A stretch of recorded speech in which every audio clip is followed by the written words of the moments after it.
Okay, right on. And we're back. Part Moloch, part 2. So I wanted to comment a little bit on the war example, and then give a slightly lighter example, so to speak, which is, again, I think examples is what helps people understand this concept most. And then the examples is what brings about this aha moment. It's like, oh, that's what it is. So in terms of war, I think that war in and of itself might not necessarily be a zero-sum game. It might be and it might not be. Like if a certain party of the war wins, for them, it's definitely not a zero-sum game. Yeah, they got, as a result, they got more territory, they got more like subjects or people paying taxes, depending on what historical era we're talking about. But what it is a zero-sum game is the arms race. Specifically, if we're talking about, say, nuclear arsenal race, yeah? So, let's go back to the times of the Cold War, when the US and the Soviet Union were competing in a nuclear arms race. Which country is gonna manufacture and store more nuclear missiles?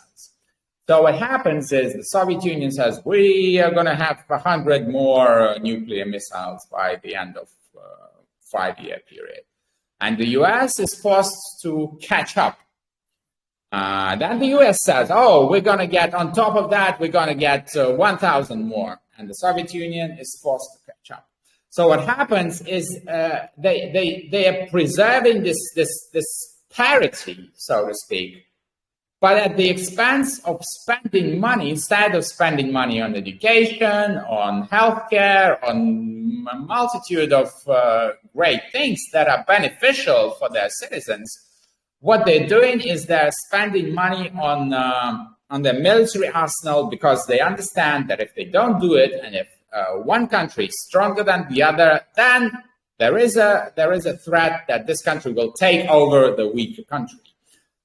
So in the end, there's still same as with the Instagram filters, same as in the original example of the Moloch and child sacrifices. They always return back to square one, but instead of spending their money and resources on something useful, they're spending it on something that is only useful for a bunch of people, like the owners, or like the shareholders, if we speak about it in terms of modern world, of military industrial complex companies. Another example that I want to give that is, again, like I mentioned, is a little more light, because there's a lot of very dark things here. And to understand Moloch, you don't only have to use dark examples like child sacrifices and nuclear war. So another example is, let's say, what's the most popular big sport in New Zealand? I would say it's probably rugby, or... Yeah, you got rugby. Right. I'm not sure about the rugby stadiums, but do those have seats? Yes. Rugby stadiums have seats. So imagine a situation, and it's a hypothetical. Of course, there can be rules prohibiting that and blah, blah, blah, but let's take a hypothetical. Everyone is watching an important rugby match. Everyone is sitting down at the beginning, yeah? And then someone gets very excited. Their team is winning or losing or whatever. People get excited, and they stand up. They stand up, and the people behind them now have a worse view of the game. So in order to preserve the same view that they had before, they have to stand up too. And in a short amount of time, everyone in the whole stadium is standing up. So what happened is everyone is worse off. They have the same view that they had when they were seated, but now instead of being seated, they're standing up, which is less comfortable for people, definitely, especially if you take some protracted periods of time. again, very good example of the spirit of unhealthy competition. So people are competing with each other for a better view. For a very short period of time, someone gets a better view. The person who stands up gets a better view. That someone in front of them stand up too. The view is the same, but instead of being seated, they're now standing up. Everyone is worse off. I actually, I really like that example, and I want to say something about it. So I like that one because when we sort of like try come up with an example of what we're talking about here, oftentimes we find examples where everyone loses out at the end in like a pretty similar way, like the losses or the destruction is sort of affected on people equally or close to equally. So it's like we all sort of lose out together. But that's a great example, that one, because if you imagine that happening, suddenly, like, for example, shorter people are likely to be, you know, unevenly or unfairly sort of disadvantaged even more so than the other person. Then you've got people who aren't, what's the PC way of putting this, they're not as well equipped for standing up, like for extended periods of time or something like that. So it's sort of like, yeah, everyone loses out, but also those losses are not necessarily like equally shared, I guess. And just another example that just came to my mind when you were explaining that one is, I'm sure probably everyone's had this experience before when like you're out for dinner, or you could be even like at a bar or any sort of social thing, and suddenly you realize you're having to like almost yell just to be heard, like this little group of people around you or whatever, and so suddenly you realize that everyone in the whole room is like going to be losing their voice by the end of the night, just because like one person couldn't, like, you know, keep it talk down. in a normal voice. Yeah, keep it down. Yeah. And suddenly everyone's like yelling, and I think that's a particularly annoying one, because suddenly like if any conversation is going to work in that space, it has to meet like a minimum of like a crazy decibel like figure or whatever, however you would describe it.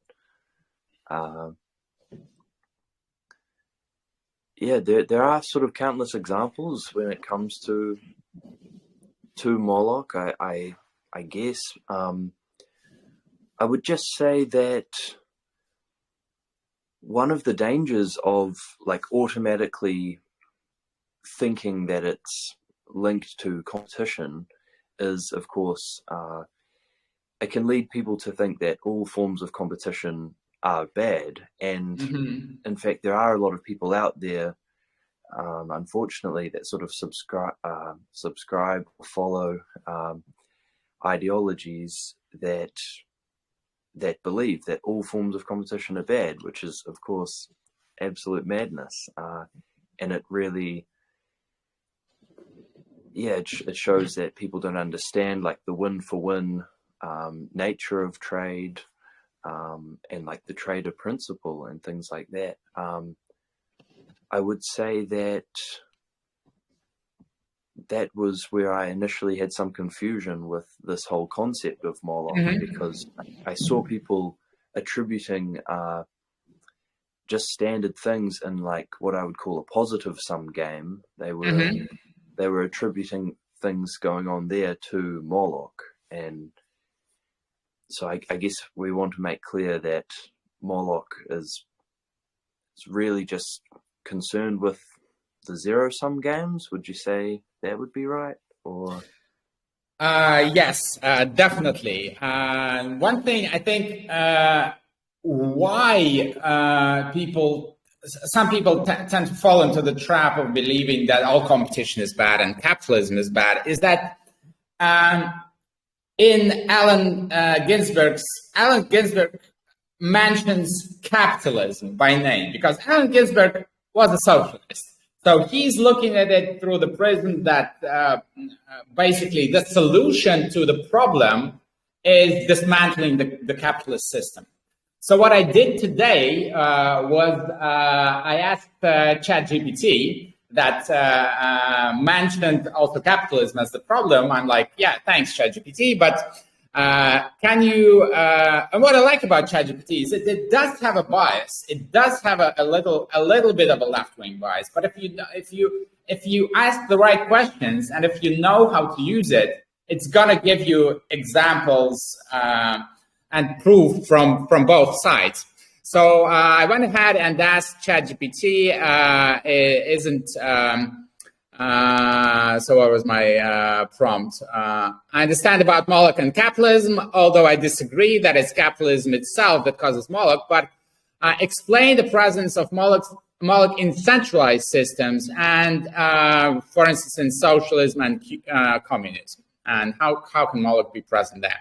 And it gave me a few really good examples. So the first example is bureaucracy. That centralized systems can lead to extensive bureaucracies where individuals might act in their department's interest rather than the overall system benefits. Central planning issues, that's very clear. Stagnation, purges and political repression, resource misallocation, corruption, inequality, inflexibility, overemphasis on collective over individual. That's a very important part. And in some scenarios, the needs and rights of individuals might be sacrificed in the name of the collective good, leading to individual suffering, which is basically like the opposite of what Moloch in capitalism is. Yeah, that it's all for the individual and fuck the collective. Fuck what happens to the planet. I'm just getting richer and that's all I care about. Now that's the opposite here. And ideological rigidity, yeah. So it's of paramount importance to understand that it's not capitalism that is the problem. That this unhealthy competition is present in all forms of government and structures. Yeah.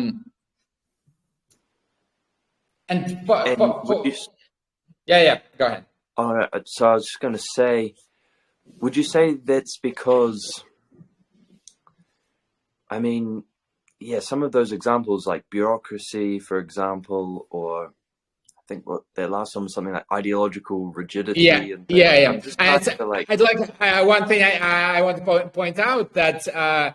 When I started conversation with my chat with ChatGPT about Moloch, I said, give 10 bullet points. And the whole chat, it proceeded with giving 10 bullet points for everything. And some of those repeat themselves a little bit, but there are probably 5 to 7 good points in every one of those. Okay.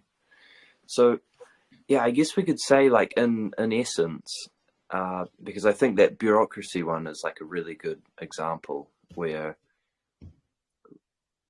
you just think of some like giant sort of state apparatus and like all of the players in it are sort of looking out for their own skin. Yeah. And it's just too good of an example because I think even in like, I guess countries or states that seem to be, doing pretty well in the grand scheme of things, even they have these like government departments which are just doing all sorts of unnecessary bullshit at the end of the day. Yeah.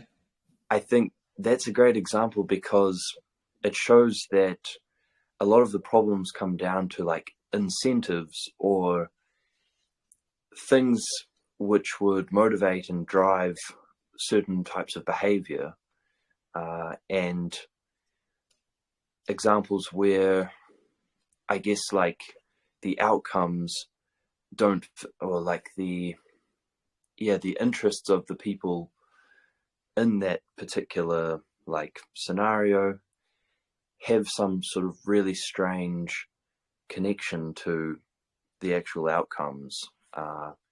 and there could be this sort of inconsistency there, or yeah, I think some people might call them like reverse incentives or something like that. Like essentially, where you're being driven to make sort of decisions which ultimately won't really benefit anyone.